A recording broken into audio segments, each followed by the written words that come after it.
Yu-Gi-Oh! One of the most popular trading card games in the world, comprising over 10,000 cards. The sheer quantity of cards has created a wall of complexity that scares away potential newcomers.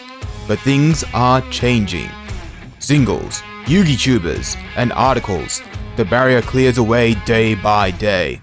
The question left is, can a total noob enter the ring using nothing but the sealed product that smart people warn us fools against? Hello and welcome. I am Shimeon the Simian, jumping into sealed-only craze started by legends such as the People Shown. We will be building a Yu-Gi-Oh deck using nothing but sealed products and a budget of 60 Oz each week. No singles allowed. Unlike other sealed-only challenges, we will be allowing trading for cards because if we are going for that authentic old-school feel, trading is fundamental. Trading will have a stipulation to otherwise keep in the spirit of sealed only. We can only trade for a card if we have done our best effort to obtain it via sealed product. This means that a card only obtainable from, say, Ancient Guardians can only be traded for if the set goes out of print and we are unable to find any remaining sealed product. Our budget will be boosted by winning games while losing games will decrease our budget. Our goal is to get to $120 budget, and we fail if we ever get down to $30, because let's be real, at that point, there is no recovery. First 2 weeks of matches are not counted because success was never an option. So, let's dive in.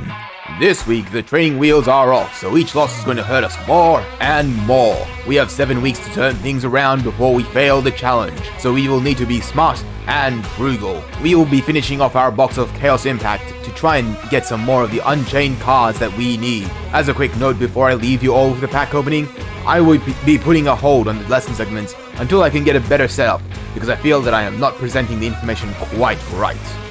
On to the packs! Okay, so we've got $60 again this week, so we can now finish off that first booster box of Chaos Impact.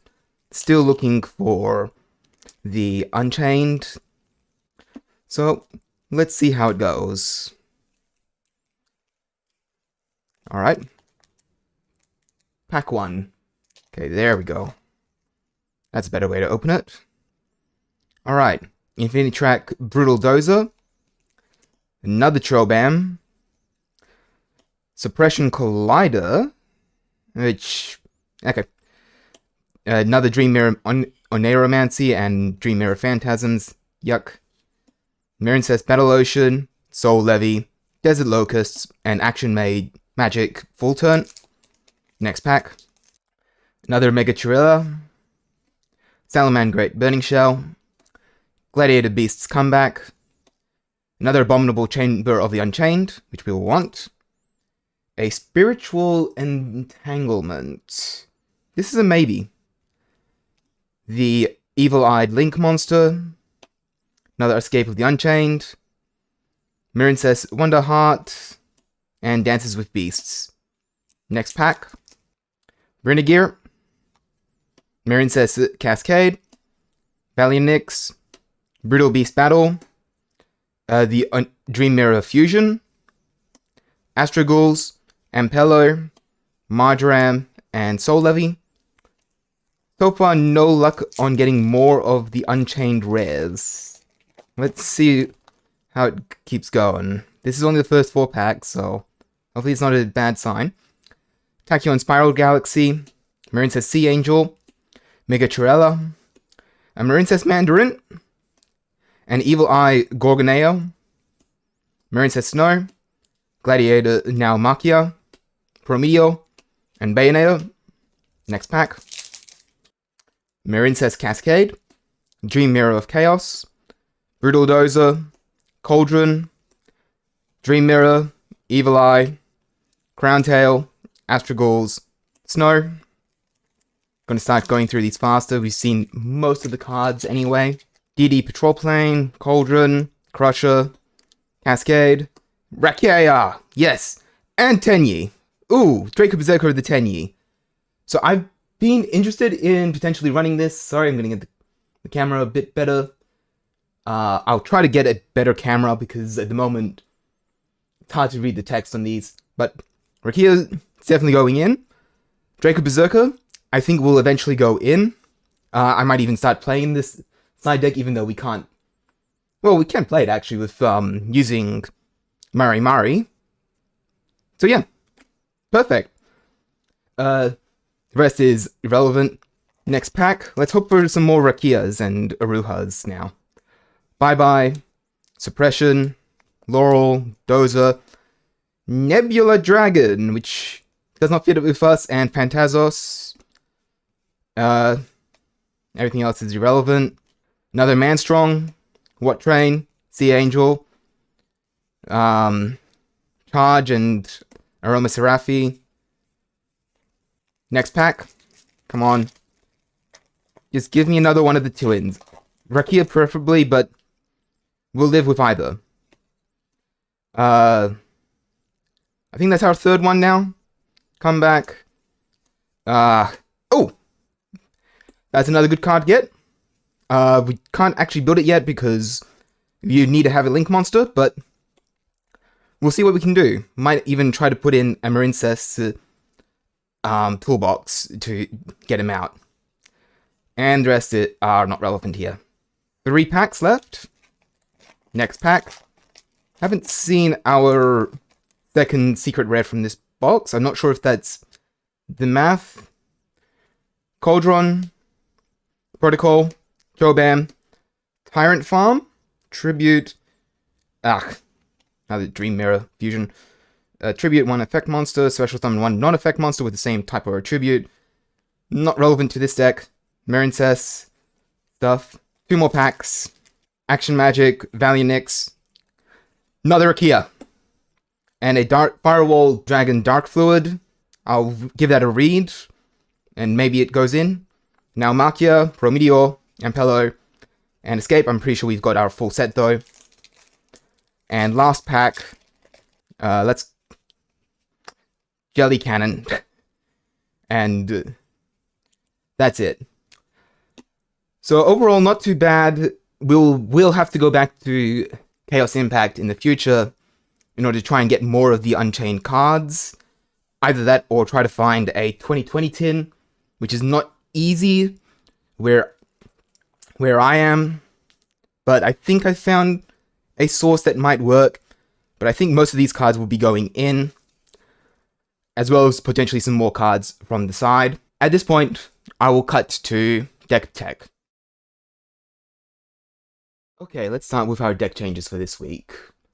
First off, we are cutting the Nimble Momonga, the 3 Cyber Dragons, Pot of Avarice, Monarch Storm 4th, mainly because we don't actually have that many single tribute targets to use with this. The Prime Mineral Manstrong because it just wasn't really useful. One of the Gizmek Mikamis and Gizmek Uka because we were just breaking on them too much. Some of these choices that I've made I might end up regretting, but for now, that's what I've decided on. In the main deck, those cards are replaced with Obelisk with Soul's Crossing.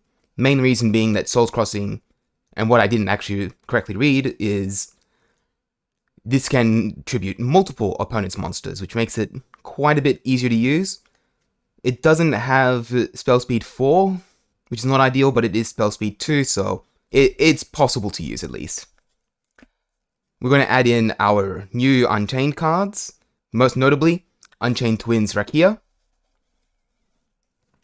We're going to add in our new Jelly Cannon. And we're going to add in a Marincess package. It's a very small package. It's not very easy to use. But this is important, especially once I show you our extra deck. Finally, I've added back in an Unmasked Dragon just to increase our chances of special summoning Mari Mari from the deck. So, this week, we have an extra deck. First of all, Desert Locusts. At the moment, we're probably never going to actually use this, but it's there when we need it. Draco Berserker of the Tenyi. It's a good card. A little bit difficult to summon in this deck, but there are ways to do it. 3 Marincess Sea Angel, even though we only can actually use 2 of them. It tutors out the Battle Ocean, which works well with other Marincess cards. 2 Marincess Crystal Heart. Its synergy with Marincess Battle Ocean is quite nice.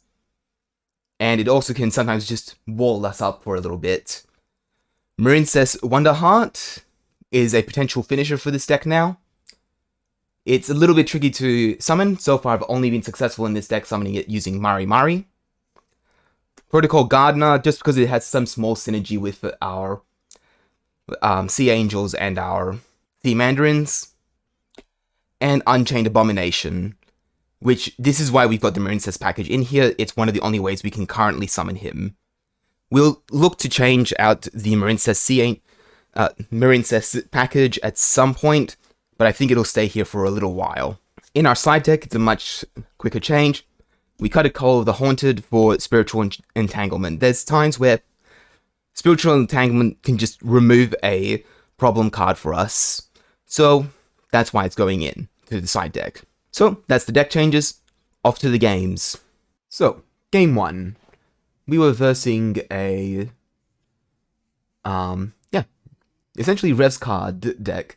I think it's actually just Tri-Brigade Melfi's, but it's a pretty strong deck, which, considering that we're playing with sealed only, we don't really have a chance with this. They're going out and going through all their Link summons and Xyz to set up a decently strong board. They don't go too far because they did have turn 1, so they're just setting up to make sure they have a very strong turn 3. I went with Unmasked Dragon with the plan of going into Mari Mari, but they denied that, and made the mistake of hitting my Escape of the Unchained, which lets me get Rakia into Aruha. Unfortunately, all I really could do there was get to Kalantosa, which led to them just using Tri-Brigade Revolt to get Shura and... Shuraig. And at this point, there was no real recovery for me. So I was kind of having to just watch them combo off. End up getting, I believe, a second Shuraig soon. Yep, there we go. And then they go to Ronin Raccoon. Created an access code talker. Remove all my board. So I Drowning Mirror forced them. But, as you'll see, we end up bricking, so we end up losing this game. Bricking is really quite a big problem in this deck at the moment. Crystal Heart's not the best link to be able to go into, but it's kind of all we've got at the moment. Protocol Gardener requires Cyburst monsters, so we don't actually have an easy time going into it. They go into Zodiac Borbo, which they then turn into a Zeus, and leave off with a Caddy. Like I said, we've kind of bricked. I decided to attempt to bluff having a Marincess card in hand with Crystal Heart that we could defend ourselves with, but they didn't take the bait. They went ahead and just stepped over, which is really the right move. In round 2, I was going first, yes. And I decided to go for Marincess plays, which they Cyframe gammed me, so that did not work out. They then went ahead and started comboing off to create their Shuraig board. Obedient Schooled, which we don't really have any options against. Joyous Melfi's. Getting good.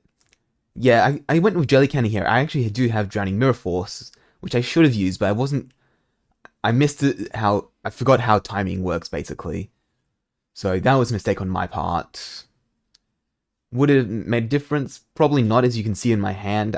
I really didn't have good options at the moment. So they went ahead and created a board, stayed again, and yeah, beat me. On to game 2. Round 1 I didn't bother recording because they surrendered after the second turn because they screwed up their combo. This is a Numeron deck. So, first couple turns here, they were mostly just having bad hands. This is now the second time my Sea Angel has been gammed. So I went in and got into Driver with Unmasked Dragon to get Mari Mari. Use Mari Mari to set up Crystal Heart into Unchained Abomination. Could I have got into Wonderheart? I don't know if it would have made a difference against this opponent. Especially for this reason, Underworld Goddess of the Closed World, which obviously was not protected against using Unchained Abomination. So, I went ahead, used the Unchained Abominations to get rid of it. They denied me the floating effect from Aruha. So this turn I dropped Bazoo, because I kind of didn't really have a good option here. So Bazoo was my best shot. They went ahead and then did their... I don't want to call it a combo, because it's just using a spell. So, but they basically, yeah, they beat me down. In round 3, I was going second. And so all they did really was set up Numeron Network and get some Numerons out, which they then turned into Appaloosa. So I kind of just set up a board but didn't do anything else here. They tried to get over Bazoo with Appaloosa, but I jelly cannoned her away. I then attacked with Bazoo. What I should have done here is actually set the Souls Crossing. I wasn't sure if they would have removal for the back row though. So that ends up being a big part of the reason I lose. I had Drowning Mirror Force was part of the reason as well. But Red Reboot stopped me, so... Game 3 was against Subterrors. I believe Game 1 I was going first. Unfortunately, I got the Mari Mari in hand as well as 2 Unmasked Dragons, which is pretty much the worst hand you can get in this deck. Which I know is not saying much. Most of the hands in this deck are pretty bad. But when you have a tutor target to, or more actually a Garnet in your hand, that's never good. Especially when you draw the cards which search for that Garnet. I guess there's a consideration that we could potentially play a couple more Mari Maris just to reduce the chance of losing because Mari Mari is in hand. We end up bricking here, as you can see, and the Subterrors end up just controlling us out of the game. In round 2, I believe that I made them go first. So they set up Hidden City, got a Fiendess to hand, then set up with Subterra Guru, grabbing the final battle, and gave me a little bit of life points for a card, which is always good. I went with a Sea Angel, trying to use her, but Solemn Judgment stopped me, and so I just kind of set up some protection. I've got Soul Crossing and Abominable Change. Okay, that's not protection, sorry. Misremembering what I did here. Decided to try and get out Soul Crossing, but yeah, this is where I found out that it wasn't spell speed 4, which is unfortunate, but can't do much about it. And they decided to close out the game there. Game 4 was against... Well, I'm going to let you try and guess. So, card 1, Preparation of Rites, getting Benten. Card 2, Preparation of Rites, getting Herald of Perfection. Is this Tritron? The answer is no. This is just straight Fairy Tribal. This is... I actually kind of like this deck as a perfect example of a pure control deck. This deck just focuses on creating a very consistent board state that more or less locks your opponent out of the game. Is it fun to play against? Not really. You're locked out of the game. I didn't realize that Christia prevents special summons. This is why I used Unmasked Dragon. So I was locked out of this game. I think my opponent actually pointed it out after I tried it a couple times, but I didn't notice. So I surrendered because once I realized I couldn't special summon, that was basically game over. In round 2, I believe I was going first, and as you can see, I sided in the brain controls, thinking that I could, for example, steal Christia, step over Saryuja, but it doesn't end up working in this case. They go in with the Herald Perfection, end up doing their combo to get essentially the exact same board as the last game. I think if I had Disruption, I could have stopped this board from getting so strong, which is probably why you don't see pure Fairy Control all that often in competitive. But obviously, I couldn't really stop them anyway. So go in the Unchained Vakia and try to brain control, but they discard with Herald Perfection, so I just kind of locked out. I tried to escape, but escape didn't work either. And yeah, I was locked out of the game. This week, we got 4 losses. Not surprising, but this will start to bite us. For next week, we will have $56 to work with, but fortunately, I planned for this. I've also decided that, including this week, if I fall into a 16-loss streak, which is unfortunately likely, then we will get a loss streak helper of 1 box of Jewel Devastator. It is unlikely that we'll be able to get another box in the series using this method, so we will need to make it count. On a quick technical side, I am aware of the camera quality issues. This is a camera spec for 4K, but it's meant for outdoor use. So that might be the source of many of the quality issues. I will try to improve my setup as much as possible in the coming weeks, but it'll unfortunately be a little bit before that stuff comes in. See you all next week. Like, comment, and subscribe.